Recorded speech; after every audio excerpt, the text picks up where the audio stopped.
la vestimenta sacerdotal. Así le voy a titular a este mensaje, la vestimenta sacerdotal.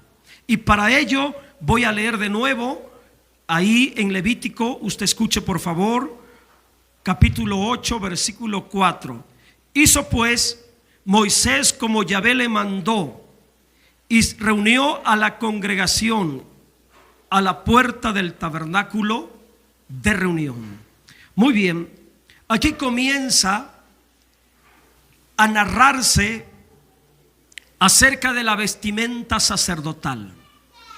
Para la iglesia debe de ser muy importante entender y discernir el significado espiritual de la vestimenta sacerdotal, ya que los sacerdotes del antiguo pacto representan a los creyentes ahora en el nuevo pacto. El cuerpo sacerdotal, la familia sacerdotal del Antiguo Testamento es sombra y figura de la realidad, de la posición y de la identidad que tiene la iglesia ahora en el nuevo pacto como el real sacerdocio. Estas enseñanzas, hermanos, son importantes, necesarias e indispensables para la edificación de la iglesia. Para mí como pastor compartir estos temas es muy importante, hermanos, y Dios me ha estado hablando, me ha estado haciendo entender estas realidades espirituales, hermanos, la importancia de entender y conocer esto en lo espiritual. Para nosotros la iglesia nos bendice, nos afirma, nos confirma lo que somos ahora en Cristo Jesús. Voy a comenzar explicando los primeros versículos. Por ejemplo, el versículo 4. ¿De qué habla el versículo 4? El versículo 4 habla, hermanos, sobre que era necesario, 4 y 5, los dos textos en pantalla, por favor, 4 y 5. Lo voy a leer de nuevo y trataré de explicarle para que comprendamos cuál es la verdad espiritual de estos dos versículos. Dice así: hizo pues Moisés como Yahvé le mandó, y se reunió la congregación a la puerta del tabernáculo de reunión. Y dijo Moisés a la congregación: esto es lo que Yahvé ha mandado hacer. Meditando yo en estos dos versículos, hermanos, yo encuentro algo muy importante.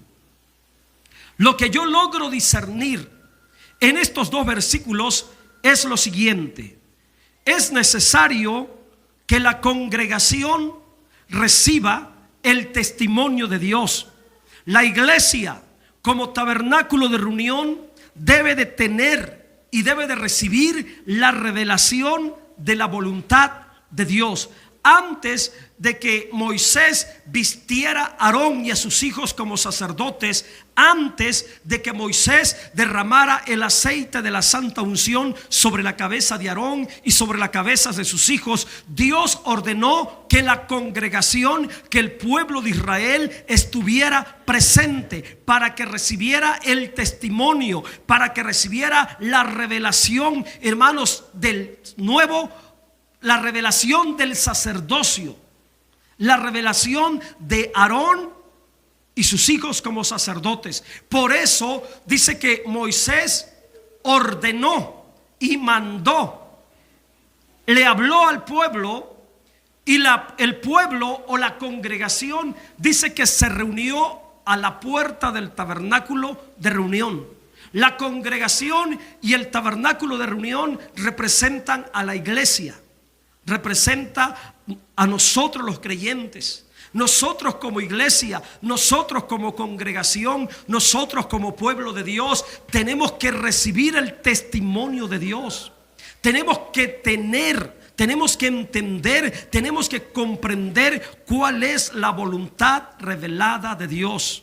El pueblo o la congregación se reunió en el tabernáculo de reunión para escuchar, para oír, para conocer, para recibir, ¿qué cosa? La voluntad de Dios. Por eso a lo último dice esto es lo que Yahvé ha mandado hacer. Dicho de otra manera, Dios quería que la congregación escuchara, conociera sus planes, su propósito, su revelación, su voluntad en relación al sacerdocio. Vamos a pasar al versículo 6. Voy a ocupar un poquito de agua, por favor. 6. Entonces Moisés hizo acercarse a Aarón a sus hijos y los lavó con agua. Ahora escuche esto. Fue hasta que la congregación estuviera presente, fue hasta el momento en que el pueblo de Israel estaba reunido a la puerta del tabernáculo de reunión. Fue hasta ese momento cuando Moisés le dice a Aarón: ven para acá, y lo pone frente a toda esa multitud y los lavó con agua. Aquí, hermanos, hay una poderosa y profunda realidad espiritual. Mire que yo le doy gracias a Dios, porque cada vez que yo leo el Antiguo Testamento, hermanos, Dios me abre el entendimiento y empiezo a mirar por el Espíritu grandes realidades espirituales que tienen que ver con nosotros. Vamos a entender esto. Los sacerdotes en su ordenación tenían que ser lavados con agua. Ahora vamos a abrir el discernimiento. Permíteme agarrar el vasito de agua. Gracias.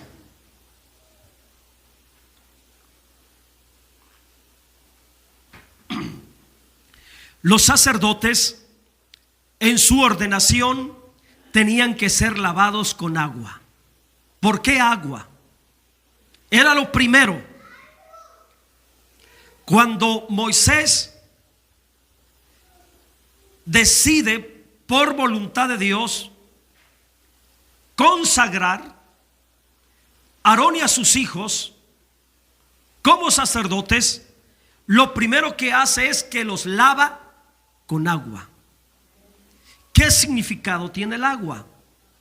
El agua figura de qué es. El agua es figura de la palabra. La palabra. Amén. Mire qué realidad tan importante. El agua limpia. El agua purifica. Aarón tenía que ser lavado con agua. Era un rito de purificación para que pudieran ser sacerdotes, para que pudiera recibir la vestimenta sacerdotal. Primero el requisito era que tenían que ser lavados con agua. Aarón y sus hijos representan la realidad espiritual de Cristo y la iglesia. Cristo es nuestro sumo sacerdote, nosotros somos el real sacerdocio. Y así como Aarón tenía que ser lavado con agua, y así como sus hijos tenían que ser lavados con agua, así la iglesia, para que podamos ser verdaderamente, legalmente, real sacerdocio ahora en el nuevo pacto, la iglesia tiene que ser, es continuamente santificada por el agua, símbolo de la palabra, hermanos, para que de esta manera la iglesia purificada en agua, la iglesia lavada en agua, pueda verdaderamente ser un real sacerdocio ahora en el nuevo pacto. Dicho de otra manera, para que el creyente pueda participar, pueda pertenecer del real sacerdocio ahora en el nuevo pacto, el creyente tiene que ser lavado con agua. Y no está hablando del bautismo, está hablando del efecto purificador y santificador de la palabra. Les voy a mostrar la realidad espiritual del agua. Mira, aquí la palabra está representada simbólicamente en el agua. Aquí tenemos la figura. Esta es una figura de una realidad espiritual. Les voy a llevar a la realidad espiritual, les voy a llevar al cumplimiento de la realidad espiritual. Efesios capítulo 5 versículo 26. Ahí tenemos la realidad espiritual. ¿Qué dice Efesios 5, 26? Para santificarla, hablando de la iglesia, hablando de nosotros, para santificarla, habiéndola purificado, ¿en qué? En el lavamiento de ¿qué? Por la palabra. ¿Qué representa el agua? La palabra. La iglesia debe de permanecer limpia por la palabra. Usted, yo, nosotros, todos los creyentes que son lavados en la sangre de Cristo, todos los creyentes redimidos, hermanos, no importa el lugar, el tamaño del templo, hermanos, el nombre de la congregación, no importa, todos los creyentes en cualquier parte del mundo que han sido redimidos en la sangre de Cristo para que puedan formar parte del nuevo sacerdocio, ahora en el nuevo pacto, el real sacerdocio, necesitan continuamente ser lavados en agua. El agua representa la poderosa palabra. ¿Cómo y cuándo me lava la palabra como agua? Una buena pregunta. ¿Cómo y cuándo me lava la palabra como agua? Cada vez que yo recibo la palabra. Cada culto que yo vengo y recibo la palabra. Ahora mismo la palabra que yo les estoy explicando es como una agua sobre usted. Esta palabra le está lavando ahora mismo.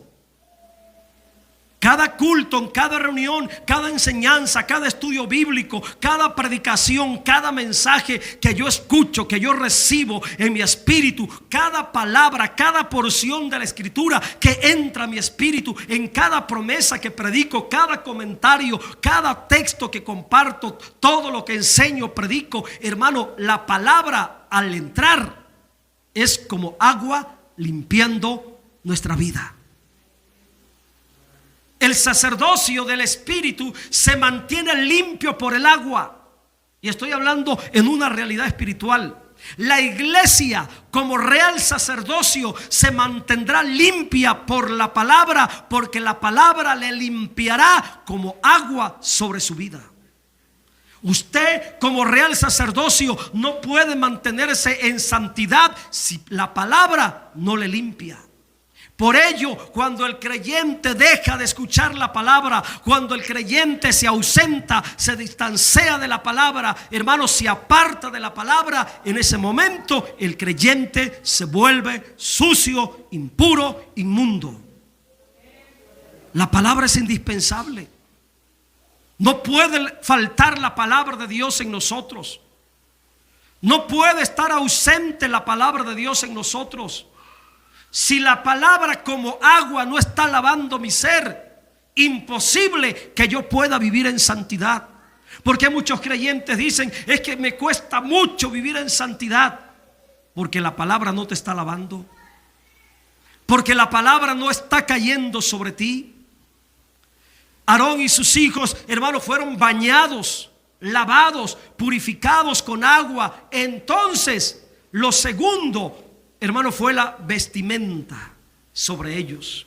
Entonces el creyente es lavado, santificado por el poder de la palabra para ser parte del nuevo sacerdocio ahora en el nuevo pacto. ¿Sí entendemos esto? La importancia de la palabra. Ahora se da cuenta por qué le doy énfasis a la palabra, hermanos. Podrán faltar muchas cosas en mi vida, pero nunca, en ningún día de mi vida, y estoy hablando de manera personal, en ningún día de mi vida podrá faltar la palabra. Podré omitir algunas cosas, pero no la palabra. La palabra es necesaria. La iglesia, la única manera en que se mantenga santa, pura, será por el lavamiento del agua por la palabra. Y la iglesia pura, santa, santificada por el agua de la palabra, entonces a los ojos de Dios será el verdadero sacerdocio. Regresémonos a Levítico capítulo, ahora vamos a mirar 8:7, capítulo 8, versículo 7. Después que fueron lavados por el agua que representa la palabra, puso sobre él la túnica y le ciñó con el cinto y le vistió después el manto y puso sobre él el efod y lo ciñó con el cinto del efod y lo ajustó con él. Hermano, todos estos detalles que se mencionan aquí tienen un significado espiritual. Amén. Todos estos detalles vamos a mirar y vamos a aprender que la vestimenta sacerdotal, aquí empieza la descripción de toda la vestimenta sacerdotal. Hermanos, cuando usted pueda, busque en el internet una imagen de la vestimenta de los sacerdotes y se dará cuenta cuán preciosa era, cuán hermoso era, hermano, la apariencia de los sacerdotes en el antiguo pacto. Y esto ordenado por Dios.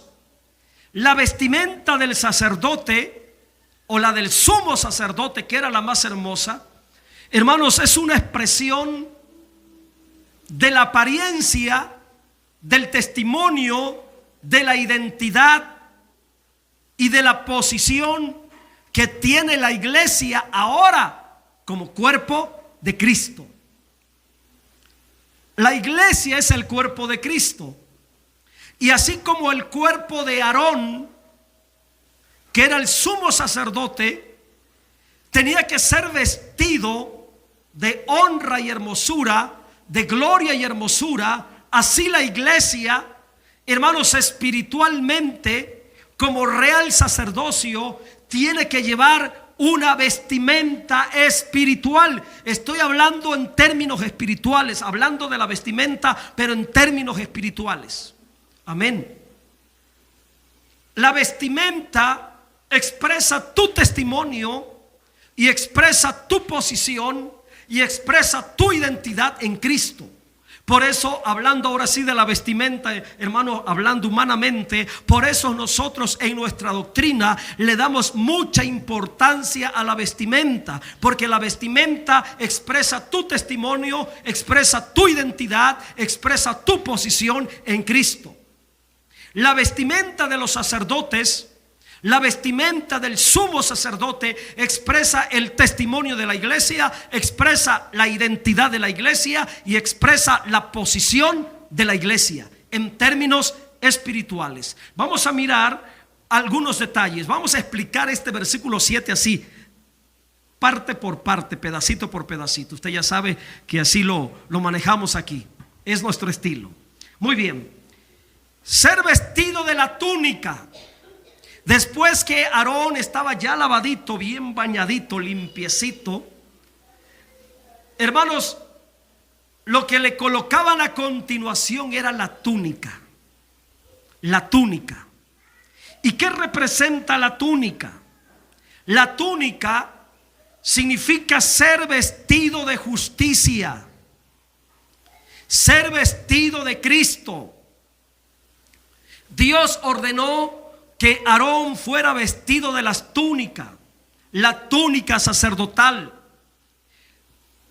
En el Nuevo Testamento, a la iglesia, a los creyentes, a usted y a mí, se nos ordena que seamos vestidos de Cristo, el nuevo hombre, creado según en justicia y santidad de la verdad. Efesios 4:24.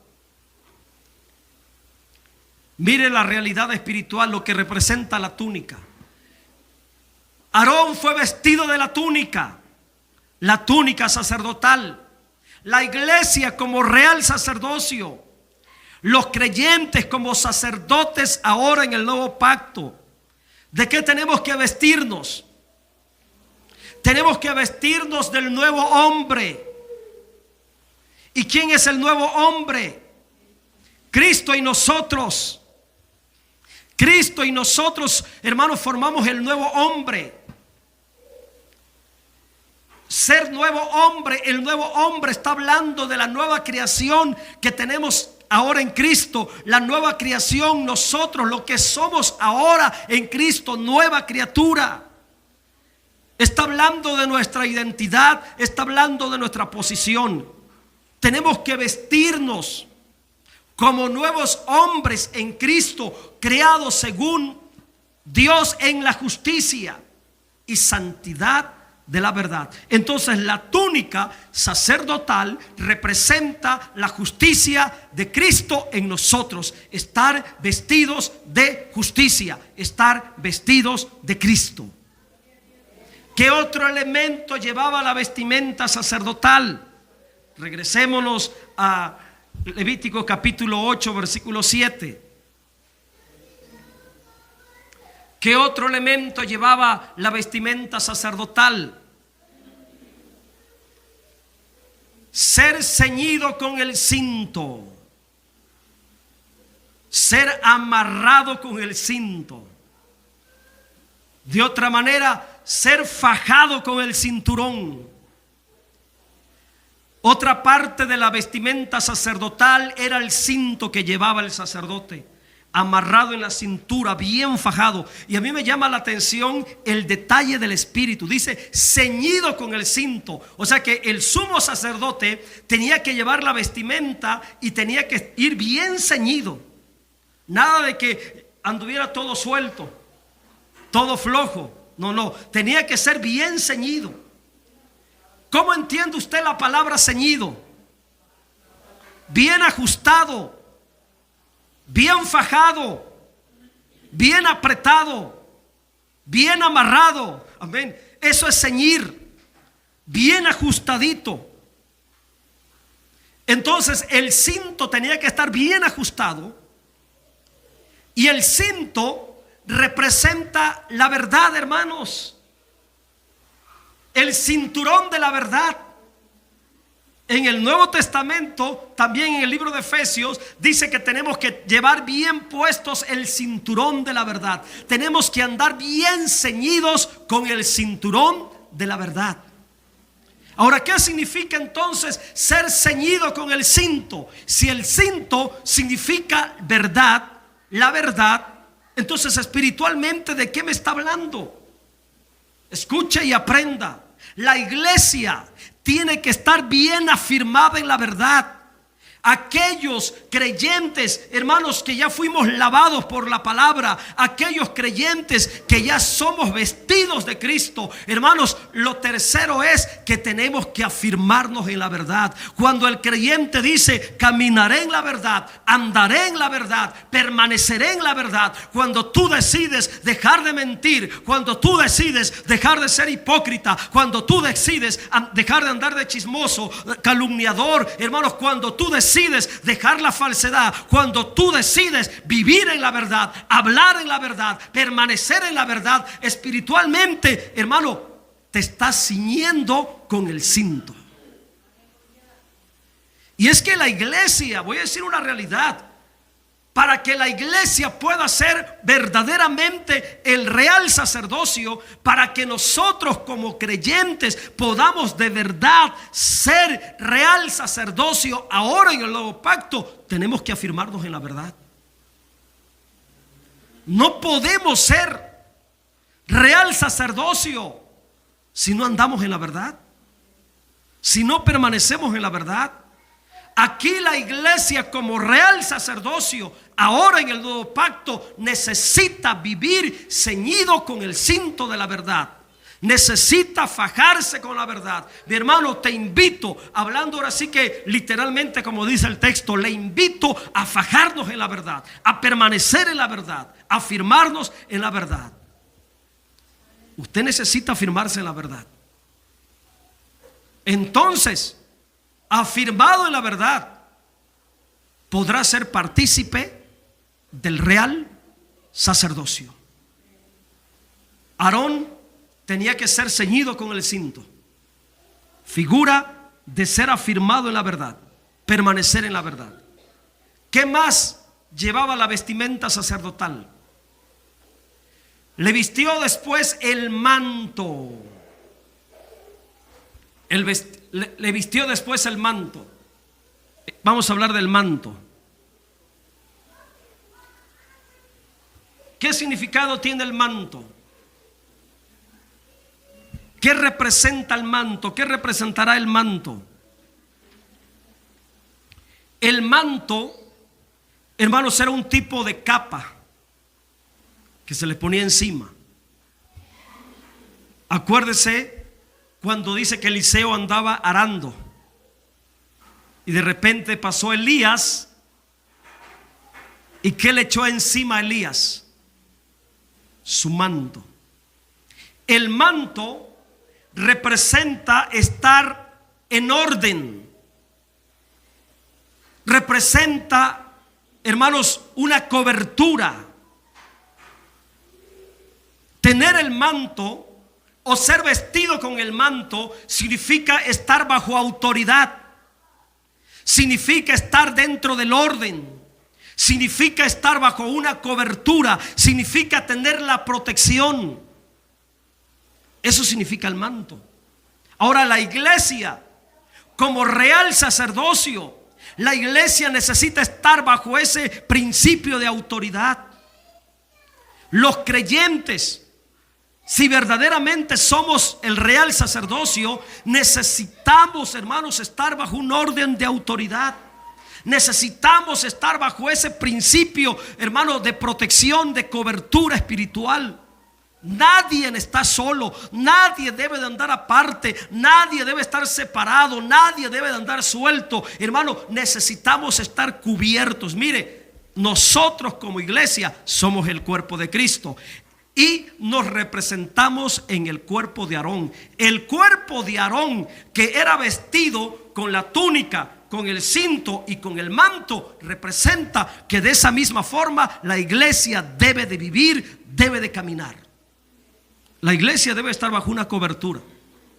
Debemos tener una cobertura. Debemos estar bajo principios de autoridad. Por eso yo soy su pastor, autoridad sobre usted, pero yo tengo también mi autoridad, el pastor Alfredo, y así sucesivamente caminamos dentro de un orden. Caminamos bajo una cobertura. Entonces, ser vestido con el manto significa que verdaderamente la iglesia, para que pueda ser real sacerdocio, necesita tener ese principio de autoridad, vivir bajo un orden de autoridad.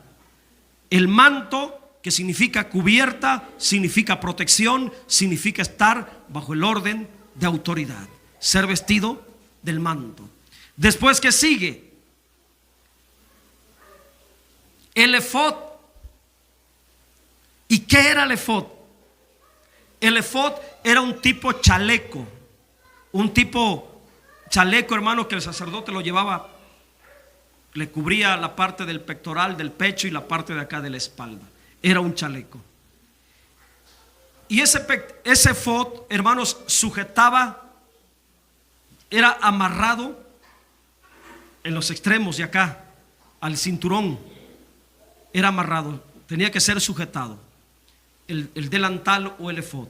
Escuche por favor.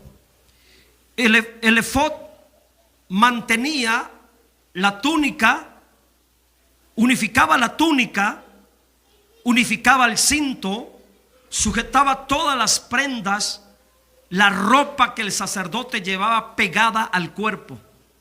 El delantal era lo que sustentaba, lo que sujetaba, lo que afirmaba. El efod como delantal era lo que sujetaba todas las demás prendas que estaban pegadas al cuerpo.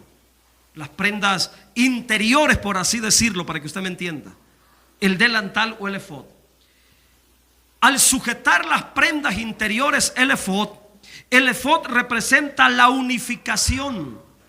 El efod me habla de la obra del Espíritu Santo, la obra espiritual de unificar la iglesia como cuerpo de Cristo. El efod, mire, tenía que estar sujetado ¿a dónde? Al cinto. ¿Y qué significa el cinto? Permanecer en la verdad, andar en la verdad. Entonces, por el Espíritu tenemos una poderosa realidad. hermano, la iglesia debe ser unificada por el Espíritu en la verdad. Ese es el significado, que el efod fuera ceñido con el cinto. Dice, y lo ciñó con el cinto del efod y lo ajustó con él. O sea que el efod tenía que ser sujetado con el cinto. El cinto y el efod iban pegados, iban amarrados, iban bien afirmados, bien sujetados. Entonces lo que el Espíritu Santo le está enseñando a la iglesia es, hermanos, que la iglesia debe de ser unificada por el Espíritu, andando en la verdad. ¿Qué es lo que nos debe de unificar a nosotros como iglesia? La verdad. La verdad nos afirma, la verdad nos une. La verdad como cinto nos unifica, hermanos. La unidad, la verdad como cinto nos hace fuerte. Se lo voy a decir de esta manera. La verdad como cinto fortalece la iglesia. La verdad. Pero ¿qué es lo contrario a la verdad? La mentira, la hipocresía, la falsedad. Y todo lo que acabo, todo lo opuesto a la verdad: mentira, falsedad, hipocresía, chisme, calumnia y todo lo demás, hermano. ¿Qué es lo que hace con la iglesia? La debilita, la derrumba, la hace débil. Pero la verdad como cinto la unifica. Entonces el efod me habla de la obra del Espíritu Santo unificando a la iglesia por medio de la verdad. El creyente, cuando aprende a andar en la verdad de Dios, hermanos, el Espíritu Santo lo unificará con el cuerpo que es la iglesia, y todos los creyentes andando en la verdad seremos unificados por el Espíritu Santo para permanecer fuertes como el cuerpo de Cristo. Entonces el efod representa lo que el Espíritu Santo hace con la iglesia por medio de la verdad. Ok, vamos a continuar. Versículo que sigue, versículo 8. Mire, me voy a detener hasta el versículo 8, porque esto es muy profundo, Versículo 8. Después de la túnica, del cinto, del manto y del efod, lo siguiente era el pectoral. Pectoral. El pectoral, hermanos, también se le llamaba el pectoral del juicio.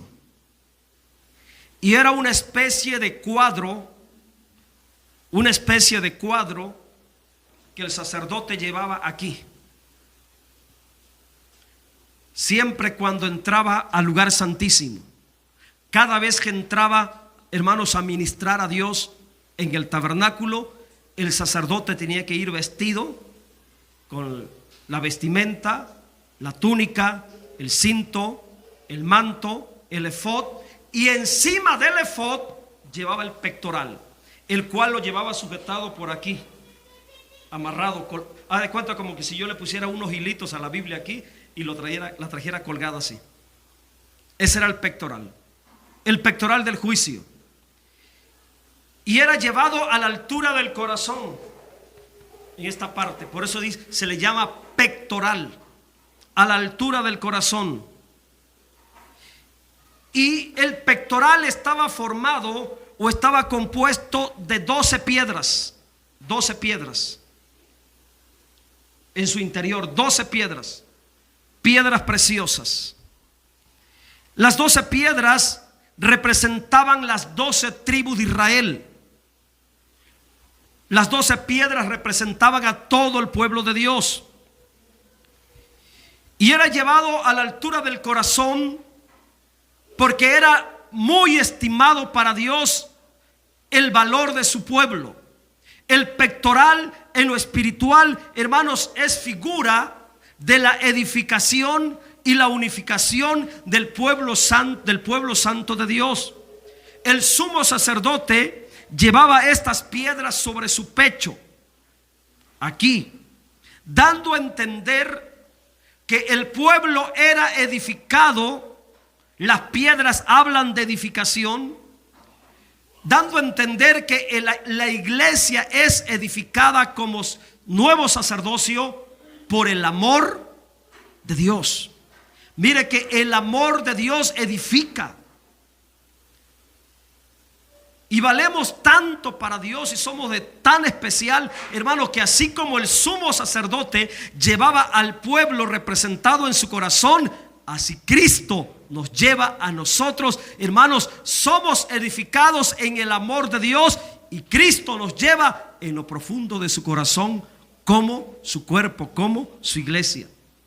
Todo esto es muy profundo, hermanos. Ahora, aparte del pectoral, dice que dentro del pectoral iban 2 piedras más. Es decir, el pectoral es a la altura del pecho, y dentro del pectoral, en la parte de adentro, llevaría el urín y el tumín. ¿Qué es el urín y el tumín? El urín y el tumín eran 2 piedras preciosas. Aparte de las 12 piedras, las 12 piedras iban internas dentro del pectoral, pero el urín y el tumín iban afuera. El urín y el tumín estaban entre el pecho y el pectoral, en medio, a la altura del corazón. Ahora escuche por favor, el urín y el tumín eran 2 piedras por medio de las cuales Dios revelaba su voluntad. Eran 2 piedras por medio de las cuales Dios hablaba al pueblo, aprobaba o reprobaba, afirmaba o condenaba. Era la manera de cómo Dios le hablaba al pueblo de Israel. Estas 2 piedras tienen un significado.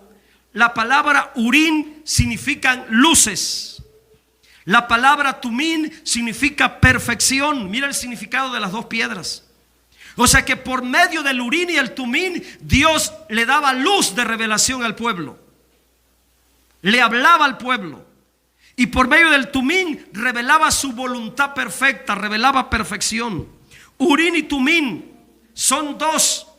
Y por medio de estas 2 piedras, Dios le hablaba, le revelaba su voluntad al pueblo de Israel. Esto significa entonces que urín y tumín hablan del testimonio de Dios para la iglesia. ¿Cuál es nuestro urín y tumín ahora? ¿Cuál es el testimonio de Dios para nosotros como iglesia? ¿Cuál será la aplicación del urín y el tumín en nosotros ahora? Antiguo Testamento y Nuevo Testamento. Por medio de ambos testamentos, Antiguo Testamento y Nuevo Testamento, Dios revela luz y revela perfección para nosotros. Aquí está la luz y la perfección de Dios para nuestras vidas. Este es el testimonio de Dios. Amén. Entonces, 2 testamentos, luz y perfección. Además, el urín era una piedra que llevaba aceite. El urín. Y el tumín era una piedra que llevaba las 4 letras del alfabeto hebreo. Las 4 principales letras del alfabeto hebreo. Entonces, cuando el sacerdote entraba y preguntaba a Dios sobre algo o sobre la voluntad para el pueblo, miren lo poderoso de Dios, hermano. Cuando el sacerdote entraba con el pectoral y llevaba el tumín y entraba al lugar santísimo para consultar la voluntad de Dios, en ese momento, cuando Dios quería hablar, la primera piedra prendía. Por eso significa luces. El urín brillaba, hermano, literalmente se encendía como un foco, como una lámpara. El urín brillaba, por eso se llama luz. Y cuando el urín brillaba por voluntad de Dios, revelando la voluntad, hermanos, el tumín, según el brillo, la luz que desprendía el urín, eran las iniciales o las letras que se formaban en la piedra del tumín. Y por medio de esas letras, las letras que se reflejaran, era la manera de cómo Dios le hablaba al pueblo, diciéndole sí, diciéndole no. Por eso usted va a encontrar que en el Antiguo Testamento muchas veces, hermanos, se consultaba la voluntad de Dios por medio del Urín y el Tumín. Urín y Tumín era el medio que Dios usaba para revelar su voluntad al pueblo. Ahora nosotros, nuestro Urín y nuestro Tumín es la palabra de Dios. Amén. Y de una manera más precisa, directa, Cristo es nuestro Tumín, nuestro Urín. Él es la luz, Él es la perfección de Dios.